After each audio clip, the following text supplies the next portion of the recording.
नमस्कार. मराठी रोहिणी किचन या आपल्या यूट्यूब चॅनलमध्ये मी तुमचं स्वागत करते.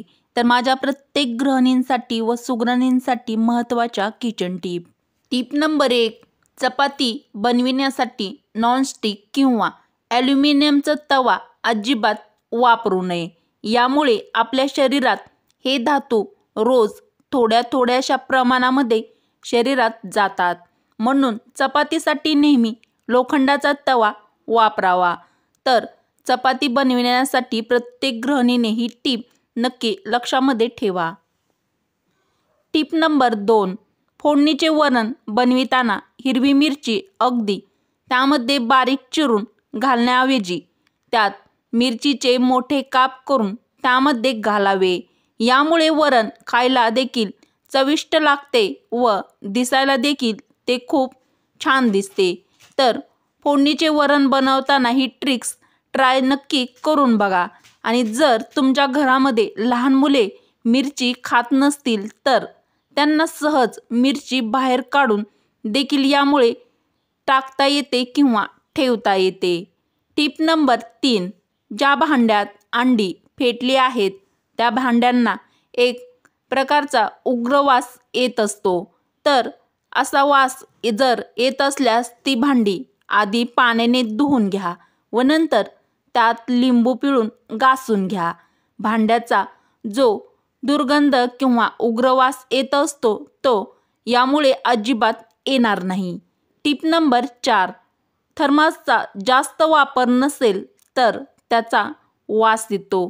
तर हा येणारा उग्र वास किंवा दुर्गंध थर्मासची जाण्यासाठी अर्धा कप व्हिनेगर घ्या व थर्मासमध्ये घाला व थोड्या वेळाने गरम पाणी टाकून स्वच्छ थर्मास धुवून घ्या.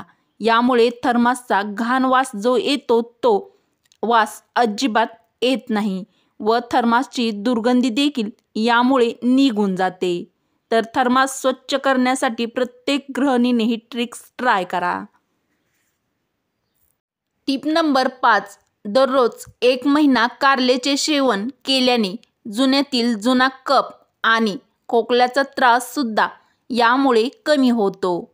टीप नंबर 6. डायबिटीज पेशंटसाठी कारले हे एक वरदान आहे. कारल्याच्या रसात समप्रमाणात गाजराचा रस घालून प्यावे.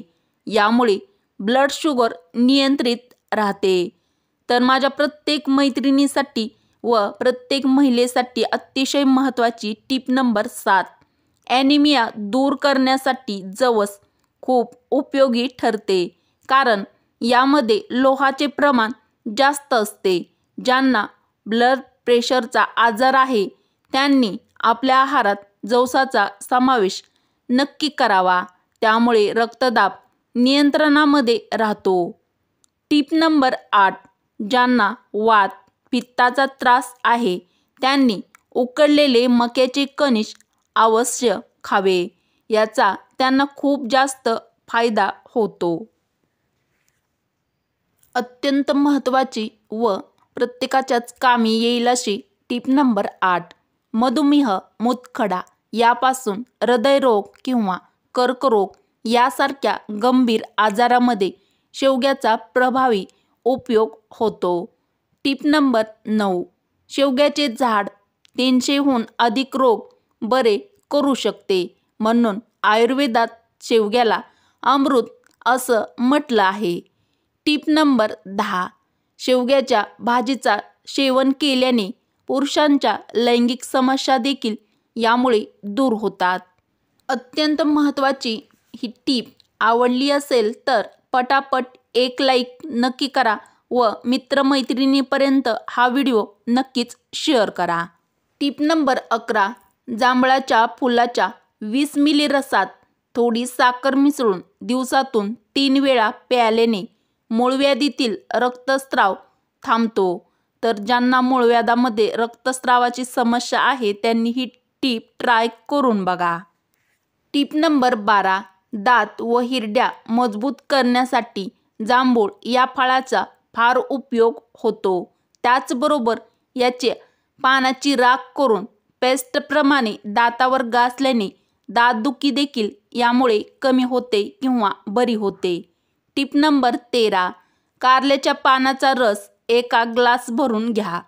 तर हा रस ताकात रोज दुपारी महिनाभर घेतल्यास मूळव्याधीचा त्रास कमी होतो. यासोबतच कारल्याची मुळे स्वच्छ धुवून वाटून घ्या व त्याचा मूळव्याधीच्या कोंबावर लेप लावल्यास हा कोंब नाहीसा होतो. टिप नंबर 14, जांभूळ किंवा त्याच्या पानाची राख त्वचेवर लावल्यानेही पिंपल्सच्या समस्येवर आराम मिळतो. तर बऱ्याचशा तरुण मुलामुलींना पिंपल्स येण्याची समस्या जास्त असते, त्यांनी ही टीप ट्राय करून बघा. माझ्या प्रत्येक मैत्रिणींसाठी खास टीप नंबर 16. तसेच काही वॉशिंग मशीनमध्ये टब क्लीन हा पर्याय पाहायला मिळतो. मात्र हे वॉशिंग मशीन टब क्लीन करण्याची योग्य पद्धत अनेकांना म्हणजेच अनेक मैत्रिणींना ठाऊक नाही. तर how to clean washing machine tub, तर हा जर प्रश्न तुम्हाला पडला असेल तर त्यासाठी खास ही टीप. टब क्लीनचा पर्याय निवडताना अनेक जण ते नुसत्या पाण्याने करतात, तर काही जण त्यात डिटर्जंट टाकण्याची चूक करतात. टब क्लीन करतानाही टब क्लीनचं बटन दाबल्यानंतर मशीनमध्ये पूर्ण पाणी भरेल. तर वॉशिंग मशीनचं टब क्लीन करताना प्रत्येक मैत्रिणीने ही टीप नक्कीच लक्षामध्ये ठेवा. यानंतर त्यात अर्धा कप व्हिनेगर टाकावं. टब क्लीनसाठी वॉशिंग मशीन साधारण 1.5 ते 2 तास घेते. मात्र महिन्यातून एकदा तरी टब क्लीन करणं हे आपल्या मशीनच्या कार्यासाठी व आपलं मशीन व्यवस्थित वॉशिंग मशीन राहण्यासाठी गरजेचं आहे. टीप नंबर 17, पुरी तळताना सतत उलटपालट करत राहू नये. यामुळे पुरी छान फुलत नाही. एक बाजू व्यवस्थित तळली गेली की मगच पुरी पलट करावी. तर नवीन स्वयंपाक शिकणाऱ्या मुलींसाठी ही खास टीप आवडली तर पटापट लाईक करा. टीप नंबर 18, चिकन बिर्याणी किंवा अंडा बिर्याणी बनविताना तळलेला कांदा त्यामध्ये घालावा. यामुळे बिर्याणीची टेस्ट खूप छान लागते. प्रत्येकाने लक्षात ठेवण्यासारखी अत्यंत महत्त्वाची टीप नंबर 19, जेवण करताना अन्नाची चव अजिबात येत नसेल तर किंवा खाताना अन्न कडू लागत असेल तर ती शरीरात ताप येण्याची लक्षणे आहेत हे समजावे. आपण कम्युनिटी पोस्टमध्ये बऱ्याचशा मैत्रिणींची एक समस्या मला जाणवली की त्यांना केस गळतीचा प्रॉब्लेम आहे. त्यांच्यासाठी खास टीप नंबर 20, 1 वाटी मेथी दाणे रात्रभर पाण्यामध्ये भिजत घालावे आणि बारीक पूड करून त्यात कोरपडीचा गर मिक्स करून केसाच्या मुळाशी लावावा.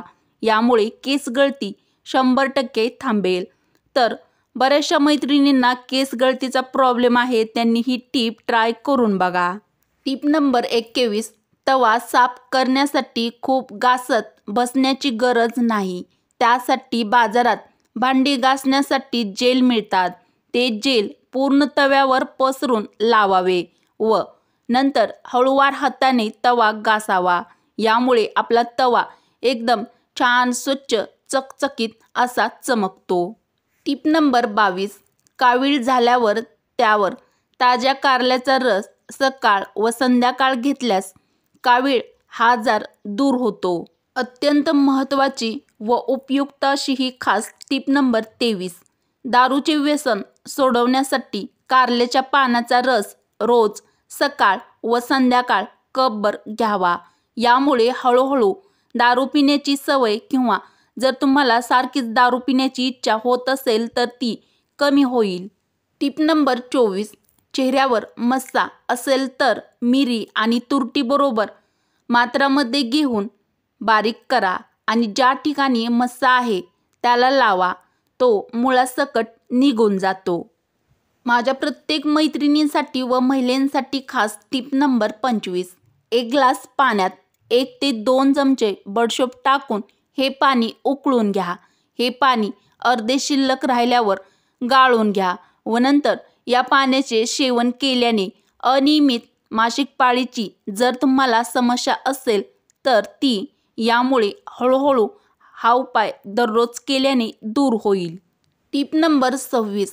चिकन बिर्याणी बनवताना तांदळाचे प्रमाण हे चिकनच्या प्रमाणापेक्षा थोडे कमी असावे.